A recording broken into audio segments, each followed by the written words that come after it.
Fraction. चला आपण फ्रॅक्शनची बेरीज करूया. 25,774 अधिक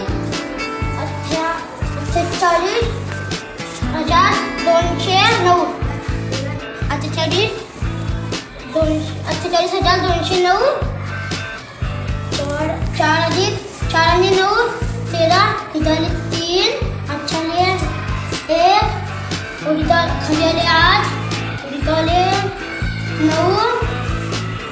खाली आले 3. खाली आले 3. खाली 1. और इथं झाला 7.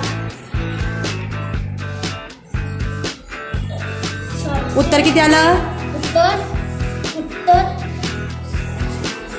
73,983.